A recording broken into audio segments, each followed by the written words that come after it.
नमस्कार, स्वागत है आपका खास खबर में और मैं हूं आपके साथ दुर्गेश पांडे। खास खबर में आज हम बात करेंगे 2024 की सियासी घमासान को लेकर। 2024 का साल जैसे जैसे नजदीक आ रहा है, प्रदेश में सियासी सरगर्मियां वैसे वैसे तेज होती जा रही हैं। 2024 में लोकसभा के आम चुनाव होने हैं और उसके कुछ महीनों बाद हरियाणा विधानसभा के भी चुनाव होने हैं। इसी को देखते हुए सभी सियासी पार्टियां अपनी अपनी तैयारियों में जुटी हैं। केंद्र और प्रदेश की सत्ताधारी पार्टी बीजेपी, सरकार और संगठन हर स्तर से अपनी तैयारियों को दुरुस्त कर रही है। बीजेपी संगठन जहां अपनी तैयारियों में जुटा है, वहीं प्रदेश के मुख्यमंत्री मनोहर लाल जनसंवाद कार्यक्रमों के जरिए जनता से संपर्क बढ़ा रहे हैं। इस दौरान सीएम जनता से सीधे रूबरू हो रहे हैं, उनकी समस्याएं सुन रहे हैं और उनका त्वरित समाधान भी किया जा रहा है। इसी को लेकर प्रदेश के पूर्व मुख्यमंत्री भूपेंद्र सिंह हुड्डा ने सीएम मनोहर लाल पर कटाक्ष किया है। भूपेंद्र सिंह हुड्डा ने कहा कि मुख्यमंत्री को 9 साल बाद जनसंवाद करना याद आया है, लेकिन हम तो शुरू से ही जनसंवाद कर रहे हैं। उन्होंने बताया कि कांग्रेस ने इसी तरह के कार्यक्रम रोहतक, करनाल और पानीपत सहित सभी जगह किए जा रहे हैं। वहीं इनेलो भी 2024 की तैयारियों के मद्देनजर परिवर्तन पदयात्रा निकाल रही है। तो प्रदेश में सियासी तापमान लगातार बढ़ता जा रहा है। टेम्परेचर में बढ़ोतरी हो रही है सियासी टेम्परेचर में, क्योंकि 2024 नजदीक आ रहा है और सभी पार्टियां, सभी नेता अपनी अपनी तैयारियों को अंतिम रूप देना चाहते हैं। सभी अपने किले दुरुस्त रखना चाहते हैं। कहीं कोई कोर कसर नहीं छोड़ना चाहता है, ताकि उसके प्रतिद्वंदी या यूं कहें विपक्षी को कोई मौका मिल सके।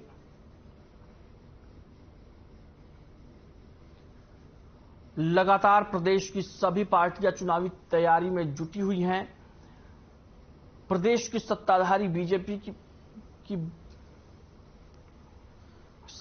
बीजेपी की बात करें या मुख्य विपक्षी दल कांग्रेस की बात करें या विपक्षी पार्टी इनेलो की, सभी अपनी अपनी तैयारियों को अंतिम रूप देने में जुटे हुए हैं। सभी पार्टियां अपनी सियासी तैयारियों को दुरुस्त कर रही है। आज खास खबर में हम इसी को लेकर चर्चा करेंगे, जिसके लिए हमारे साथ मेहमानों का पैनल जुड़ा हुआ है, जिसमें प्रवीण अत्रे जी हैं, बीजेपी से हमारे साथ जुड़े हुए हैं, बजरंग दास गर्ग जी कांग्रेस पार्टी से हमारे साथ जुड़े हुए हैं और INLD से ओंकार सिंह जी हमारे साथ जुड़े हुए हैं। आप सभी का बहुत बहुत स्वागत है कार्यक्रम में हमारे साथ शामिल होने के लिए। सबसे पहले मैं बजरंग दास गर्ग जी आपके पास आना चाहूंगा। अगर सीएम साहब जनसंवाद कर रहे हैं तो क्या दिक्कत है? पांडे जी, हर राजनेता आदमी को, हर राजनीतिक पार्टियों को पब्लिक के बीच जाने का अधिकार है, अपनी बात कहने का अधिकार है, जनता से मिलने का अधिकार है। जी हाँ। कांग्रेस पार्टी को किसी प्रकार का इस बात से इतराज नहीं है जी, मगर दिक्कत इस बात की जनता को है।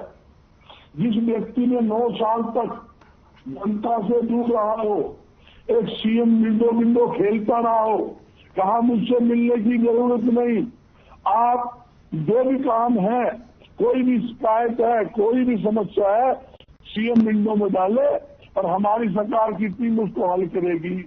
9 साल तक तो इन्होंने पोटली तोड़ी नहीं, किसी का काम किया नहीं, किसी से मिले नहीं, साफ कह दिया मिलने की जरूरत नहीं है। जहां तक कांग्रेस पार्टी का सवाल है, कांग्रेस पार्टी जनता के बीच में रही। आज भी कांग्रेस के सभी नेता, सभी कार्यकर्ता, ठीक है बजरंग दास गर्ग जी, अभी आपको रोकना चाहूंगा प्लीज। सभी को डिबेट में शामिल कर लेते हैं, उसके बाद विस्तृत चर्चा करेंगे। आधा मिनट टाइम दीजिए, आधा मिनट सुनिए। घर घर जा रहे हैं, जनता की समस्या सुन रहे हैं और लगातार चौधरी भूपेंद्र सिंह हुड्डा के नेतृत्व में विपक्ष आपके दरबार ठीक है कार्यक्रम, हमारे कार्यक्रम जारी है। आपका भी कार्यक्रम चल रहा है। ये तो इनकी जब जमीन खिसकती दिखी, लोग नाराज होते देखे, किसान, कर्मचारी, मजदूर, व्यापारी, नौकरी, सब जनता के खिलाफ। फिर से आता हूं आपके, प्लीज रुक जाइए। ओंकार सिंह जी, क्या कहेंगे आप? कितना जायज है सीएम के जनसंवाद कार्यक्रम पर सवाल खड़े करना? सबसे पहले तो आज मजदूर दिवस है। मैं सभी मजदूर साथियों को, सभी श्रमिकों को हार्दिक शुभकामनाएं देता हूं और नमन करता हूं लाखों मजदूरों को, जिन्होंने मजदूर दिवस के लिए, जिन्होंने मजदूरों के अधिकार के लिए एक बहुत बड़े संग्राम में अपनी आहुति दी। आपसे पहले मैं बताना छोटी सी एक बात हुआ, आपसे पहले इस मजदूर दिवस मनाने से पहले मजदूर को एक मशीन समझा जाता था। ऐसा समझा जाता था कि मजदूर एक बंधुआ है, उसको पैसे भी दिए जाते थे, 24-24 घंटे काम दिया जाता था। आज उनको नमन करता हूं, उसके बाद अपनी बात शुरू करूंगा। दुर्गेश जी, आज 8.5 साल हो गए। ठीक है, अच्छी बात है, लोकतंत्र में राजा नहीं होता, लोकतंत्र में सेवक होता है। लेकिन दुर्भाग्य की बात है कि जब से सरकार आई, ये सेवक नहीं है, ये तानाशाही रवैया अपना के ये राजा बन चुके थे। अब इनको नजर आया 24 फरवरी को जब चौधरी अभय सिंह चौटाला जी ने परिवर्तन पद यात्रा शुरू करी, जनता जुड़नी शुरू हुई। उन्होंने जब घोषणाएं की कि हम 75 लोगों पेंशन करेंगे, एक घर में एक रोजगार देंगे, एक सिलेंडर फ्री देंगे, तो इनकी आंख खुली। जब इनकी आंख खुली, गांव की तरफ देखा, शहर की तरफ देखा, तो इनके पल्ले कुछ नहीं यार। अब इन्होंने सोचा कि जन संवाद भी कर ले। ये जनता को नए नए प्रयोग से उलझाते हैं, पोर्टल पर पोर्टल खेलते हैं। आज जन संवाद शुरू किया, अच्छी बात है, जनता के बीच में जाना चाहिए। आज नौकर हो, मालिक नहीं हो, लेकिन ये मालिक बन बैठे थे। आज जनता में जन संवाद शुरू किया। आज के इन्होंने सीएम विंडो शुरू करी थी। जरा इनसे पूछो, सीएम विंडो खुली है या बंद हो चुकी है? ये धरातल पर काम करने के बजाय एक लहर में इनकी सरकार बन गई। और एक बात कहते बात समाप्त करूंगा, 2019 में इनको जनता ने नकार दिया था, 40 सीट थी, भले वो सीट कांग्रेस की थी, भले दूसरी पार्टी की थी, लेकिन इनके 40 थी, इनको जमुना पर दे दिया था। ये तो कुछ दोषी लोगों ने, जो कुछ राजनीतिक और स्वार्थ लाभ लेने के लिए इनकी गोदी में बैठ गए और सरकार बन गई। आने वाले समय में देखना, इनकी सिंगल डिजिट रहने वाली है। जनता इनकी सारी बातें समझ चुकी है। ठीक है, प्रवीण अत्रे जी हमारे साथ बीजेपी से जुड़े हुए हैं। प्रवीण अत्रे साहब, आपने दोनों लोगों की बातें सुनी है, क्या कुछ कहना चाहेंगे? बजरंग दास गर्ग जी, पहली बात जी मैंने दोनों को सुन लिया है और मैंने बड़े धैर्य से सुना, और मैं उम्मीद करूंगा कि जब मैं बोलना शुरू करूंगा तो मेरे मित्र भी धैर्य का परिचय अवश्य जी। पांडे जी, देखिए, इस लोकतंत्र की बहुत बड़ी खूबसूरती, लोकतंत्र के अंदर, डेमोक्रेसी के अंदर हमारे संविधान ने हर व्यक्ति को बोलने की आजादी दी है। लेकिन उस आजादी के तहत ऐसा राजनीतिक दल जिसको चुनाव के अंदर मात्र 2.3% मतलब 2.3% वोट मिलता है, मात्र एक विधायक जीतता है, लेकिन वो सवाल खड़ा करता है उस राजनीतिक दल पे जिसको 36.5% मत मिलता है और जिसके 40 विधायक जीतता है। ये है लोकतंत्र की खूबसूरती। अब हुड्डा साहब ये कहते हैं कि माननीय मुख्यमंत्री जी को 9 साल के बाद जनता की याददाश्त। हुड्डा साहब शायद भूल गए हैं क्योंकि उनकी याददाश्त बहुत कमजोर है। जब हुड्डा साहब कोविड के दौरान दिल्ली में छुपे बैठे थे अपने घर में, ये मुख्यमंत्री उस वक्त भी कोविड योद्धा की तरह जनता के बीच में था। पांडे हर रोज टेक्नोलॉजी के जरिए जनता से सीधा संवाद कर रहा था ये मुख्यमंत्री। एक तरफ तो ये कह देते हैं कि साहब देखिए, डेमोक्रेसी में सबको जनता के बीच में जाने का हक है, लेकिन जब मुख्यमंत्री जनसंवाद कार्यक्रम के जरिए जनता से बात करते हैं तो उनके पेट में दर्द होता है।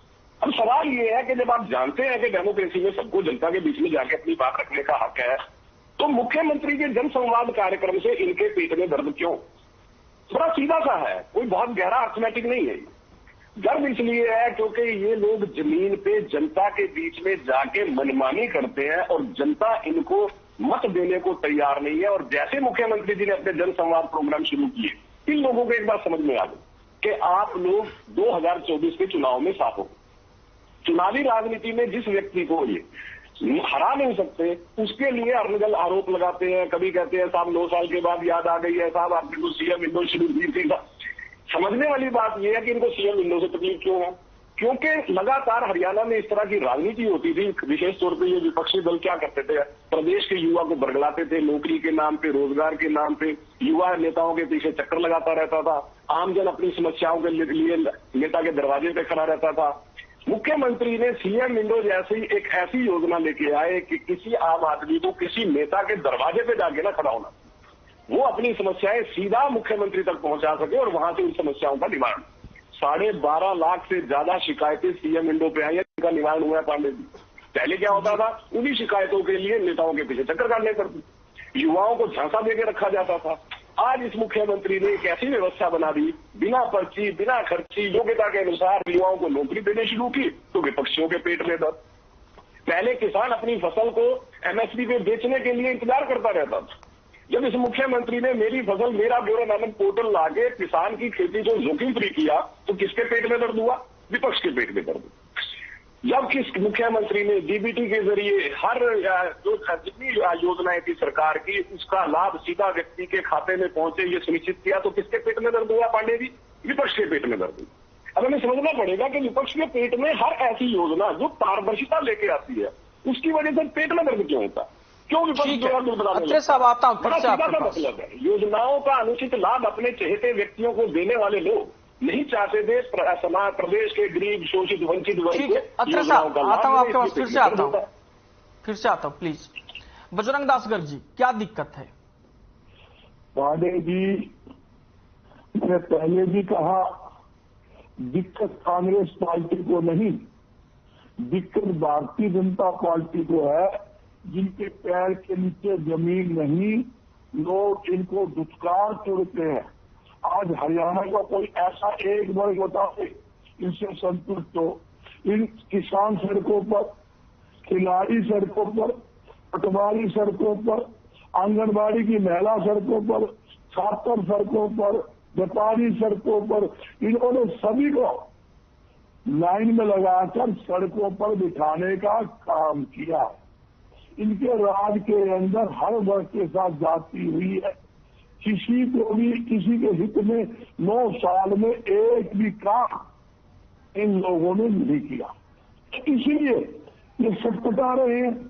कांग्रेस पार्टी मैदान में है, हम छोटी सी मीटिंग करते हैं तो रैली के रूप के अंदर लोग उमड़ जाते हैं। हम चाय पीने जाते हैं, हजारों आदमी चाय कार्यक्रम में शामिल हो जाते हैं। जहां भारतीय जनता पार्टी का सवाल है, जब मुख्यमंत्री जाते हैं, कोई कार्यक्रम करते हैं, सिर्फ सरकारी तोड़फोड़ सरकारी आदमी के अलावा भारतीय जनता पार्टी के गिनो चुनो 100, 200, 150 आदमी मिलते हैं, इसलिए इनको तकलीफ हो रही है। और सुरक्षा का गहरा मुख्यमंत्री जी की सुरक्षा के लिए जब जनता से मिलते 5 जिले की पुलिस उनको लगती है, तो मुख्यमंत्री सुरक्षित नहीं, आम जनता की शिक्षा मुख्यमंत्री कैसे करेगा? इससे डरपोक मुख्यमंत्री तो देश के इतिहास में आज तक मैंने मेरी जिंदगी में नहीं देखा कि अपनी स्कूटी के अंदर सारी पुलिस लगाए।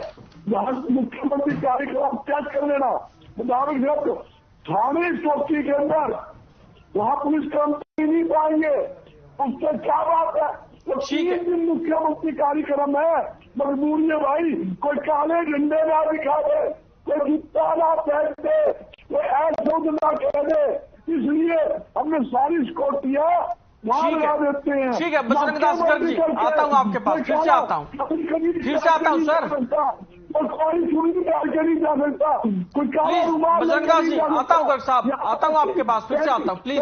ओंकार सिंह जी, काली पैंट भी है, पैंट की लगा के नहीं जा सकता, उसकी बाहर उतार नहीं आती है, ऐसा इनका मतलब घिनौना रहा। ठीक है, आ रहा हूँ, फिर से आता हूँ गर्ग साहब, आता हूँ आपके पास, फिर से आता हूँ प्लीज। हमारे राज्य के अंदर 2005 से लेकर 14 तक हमें कोई योजना लागू की, गरीबों के हित में लागू करी, हमें 20 रुपए किलो दाल देने की योजना लागू की। ठीक है, आता हूँ आपके पास, से सारी बातें बता दीजिएगा, फिर से बता दीजिएगा गर्ग साहब। बजरंग दास जी प्लीज शांत हो जाइए प्लीज। ओंकार सिंह जी, कितने अफसोस की बात है, लोकतंत्र की बात उस पार्टी का प्रवक्ता कर रहा है, उस संस्कारवान पार्टी का प्रवक्ता कर रहा है जो बेटी पढ़ाओ बेटी बचाओ का नारा तो देती है, लेकिन बेटियां जंतर मंतर पर बैठी है। और वो बेटियां जिन्होंने पूरे विश्व में हमारे भारत का नाम रोशन किया, और किसने बैठी है कि ब्रिजभूषण शरण सिंह ने हमारा यौन शोषण किया। अरे शर्मिंदा इनको पर, इनको तो चुल्लू पर पानी में नाक डुबा लेना चाहिए, और छोड़ दीजिए नाक डुबा लेना चाहिए। ये लोकतंत्र की बात करते हैं, ये कहते हैं लोकतंत्र में बोलने का अधिकार सबको है। मेरे परिवार पर 4 मुकदमे बैठे, 4। मैं खुला चैलेंज देता हूँ, नीलगिरी के राज में रहता हूँ मैं, आप मेरे मुकदमों की सीबीआई जांच करवा दीजिए, अगर किसी में दोषी भी पा जाए। ये लोकतंत्र नहीं, ये आज तानाशाही रवैया अपना रहे हैं। और ये सीएम विंडो की बात करती है। ये कहते 12.5 लाख शिकायतें आई। अरे भाई इसका उनको जनता ज्ञान दो की है 12.5 लाख शिकायतें। और इनसे जरा ये तो पूछ लो कि सीएम विंडो का गठन कैसे होता है। वो बीजेपी का बूथ प्रधान, वो बीजेपी का सब प्रधान, ये सारे लोग ये उसी सीएम विंडो के उसी के ओपोनेंट है। इनसे पूछिए आज इनको 8.5 साल के बाद जनता की याद आई। मैं चैलेंज करता हूँ मेरे को मुकदमे जो दर्ज करा उनकी सीबीआई जांच करवाने ऐसा सकते इनमें। ये परवीन अख्तर की बड़ी बड़ी बातें करते हैं। इन जैसी कुछ फाली के व्यंजन जो मौका प्रस्त होते हैं मलाई चाटने के लिए दूसरी जगह चले जाते हैं। आज जनता की याद आई, चलो अच्छी बात है। जनता के बीच में अच्छी बात है। लोकतंत्र में जनता का नौकर होता है, सेवक होता है। आज अच्छी बात है मुख्यमंत्री जी गए तो उनको पता तो लगा, नहीं तो इनको पता है 2024 में इनको कहीं खड़ा भी नहीं होने दिया जाएगा।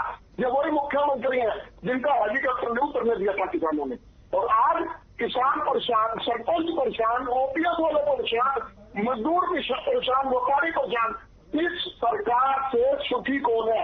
ये परवीन अख्तर जी हमारे साथी रहे हैं। इनको पूछना कि मेरे ऊपर 10 मुकदमे किस चीज के हैं, क्यों नहीं इनकी जांच करवाई जाती? मैं बार बार एसपी पास जाता हूँ। ये झूठ और फेक की राजनीति करने वालों का अब अंत आ गया। ये परवीन अख्तर जी आपको भी कह रहा हूँ मैं, आप चेक करवाइए मेरे ऊपर मुकदमे।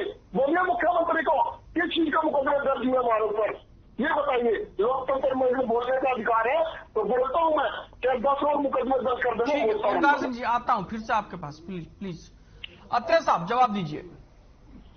ऐसा है, मैं हालांकि किसी व्यक्ति के ऊपर व्यक्तिगत नहीं होना चाहता जी, लेकिन ओमकार जी ने कुछ व्यक्तिगत बातें की हैं तो मुझे लगता है कि प्रदेश की जनता को आपके दर्शकों को सबसे रूबरू होना बहुत जरूरी। जो आप इतना चिल्ला के बोल रहे थे मेरे बारे में व्यक्तिगत रूप से, इनसे पूछिए कि मेरी इजाजत के बिना कभी टीवी की शक्ल देखी थी? किसने इनको प्रवक्ता बनाया था? किसने इनको सिखाया था? मैंने सिखाया था, मैंने प्रवक्ता बनाया था। आज ये मेरे ऊपर व्यक्तिगत लांछन लगा रहे हैं। दूसरी बात, अगर आप इतने बड़े नेता हैं, अगर आप इतने प्रसिद्ध हैं कि आपके ऊपर झूठे मुकदमे बन रहे हैं, तो जब आपकी पार्टी ने आपको चुनाव लड़ने के लिए टिकट दी थी, बीच में छोड़ के क्यों भाग गए थे? क्यों आपने टिकट छोड़ दी थी बीच में? क्यों चुनाव से भागे आप टीवी पे आके आप बड़ी बड़ी करते हो लोकतंत्र डेमोक्रेसी। आप देखिए किसान आंदोलन का जिक्र कहते हैं कि साहब किसान लाइन में लगा, किसान सड़कों पे बैठा। पानी जी आपको याद होगा उस तथाकथित किसान आंदोलन के बारे में, जिसके अंदर इस तरह का नैरेटिव बनाने का बहुत प्रयास किया, लेकिन उसके बाद आया इलाहाबाद उपचुनाव। तो इस कांग्रेस की क्या हालात हुई पांडे जी उस चुनाव में? उसी किसान ने कांग्रेस की जमानत जब्त करवा। उसके बाद आया आदमपुर उपचुनाव, उसी किसान ने इंडियन नेशनल लोकदल की इतनी बुरी तरह जमानत जब्त करवाई कि 3000 मत मिले। ये अपने आप को किसानों के पुरोधा बताने वाले लोग, ये लगातार किसानों का एक नैरेटिव, मतलब आज प्रदेश का किसान इतना खुशहाल है, सरकार की योजनाओं से उसकी खेती जोखिम हो गई, और वो कैसे बताएगा मैं खुश हूं? वो चुनाव में मत डाल के बताएगा। आदमपुर चुनाव में मत डाल के बताया ना किसान। इलाहाबाद उपचुनाव के अंदर भारतीय जनता पार्टी के प्रत्याशी को 2019 के मुकाबले 11,000 ज्यादा मत मिले। जो अपने आप को किसानों के पुरोधा कहते हैं, एक की जमानत जब्त होगी और दूसरे के मत घट के मात्र 5,000 पे जीते। ये अपने आप को किसानों के पुरोधा और किसानों के, देखिए किस तरह से झूठ का नैरेटिव खड़ा करने का प्रयास हो रहा है लगातार। मुख्यमंत्री जनता के बीच में जाते हैं, जनसंवाद करते हैं, जनता से ये बात जानते हैं कि जो सरकार की योजनाओं का लाभ क्या उनको प्रॉपर मिल रहा है, नहीं मिल रहा है, कोई परेशानी तो नहीं है। उसकी वजह से विपक्ष के पेट में दर्द हो रहा है। खुद कहते हैं कि साहब हम आपसे हाथ जोड़ो प्रोग्राम कर रहे हैं, एक साहब कहते हैं साहब हम पैदल यात्रा कर रहे हैं, लेकिन मुख्यमंत्री के प्रोग्राम से पेट में दर्द है। क्योंकि सच्चाई ये जानते हैं कि जिस तरह की व्यवस्था हरियाणा के अंदर थी 2014 से पहले, भाई भतीजावाद, क्षेत्रवाद, जातिवाद, अरे जो नेता सार्वजनिक मंचों से ये बोलते रहे कि हम मुख्यमंत्री बाद में है पहले जाट है, जो नेता सार्वजनिक मंचों से ये बोलते रहे कि हम पॉलिटिशियन बाद में है पहले जाट है, लगातार जाति पाति की राजनीति करते रहे, लगातार प्रदेश की जनता को 36 बिरादरी को जात पात में बांटने का प्रयास करते रहे। अब उनके पेट में दर्द इसलिए है क्योंकि इस मुख्यमंत्री ने हरियाणा एक हरियाणी एक का नारा दिया। इस मुख्यमंत्री ने 36 बिरादरी को साथ लेकर चलकर हरियाणा का विकास किया, समान विकास किया। अब इन लोगों की जो राजनीति थी जात पात की, क्षेत्रवाद की, भाई भतीजावाद की, उस राजनीति के दिन खत्म हो गए। इसलिए इनके पेट में दर्द हो रहा है कि एक नई राजनीति का उदय हरियाणा प्रदेश के अंदर हुआ है।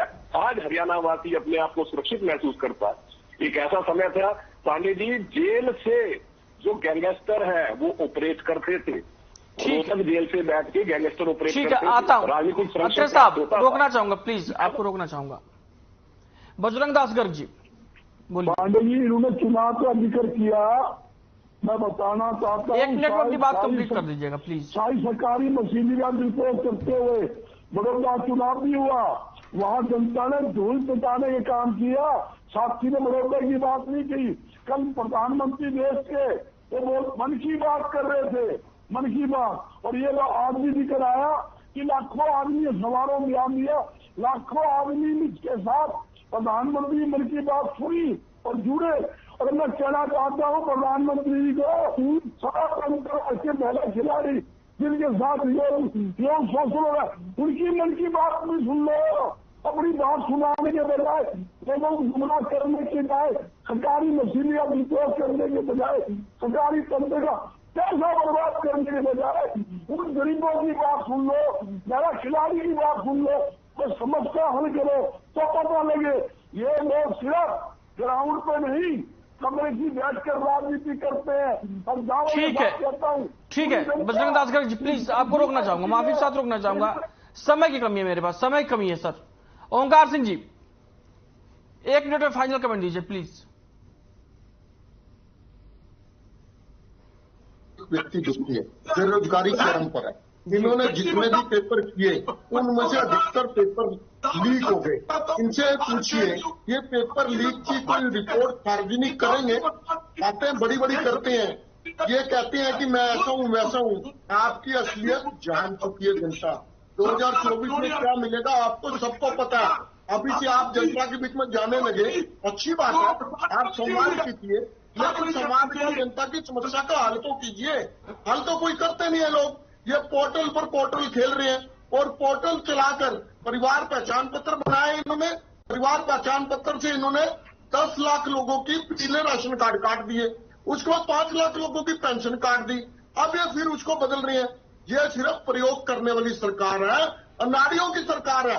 इसी तरीके सत्ता हासिल होगी और दुरुपयोग कर लिया। ठीक है, अत्रे साहब जवाब दीजिए, फाइनल कमेंट प्लीज 1 मिनट में।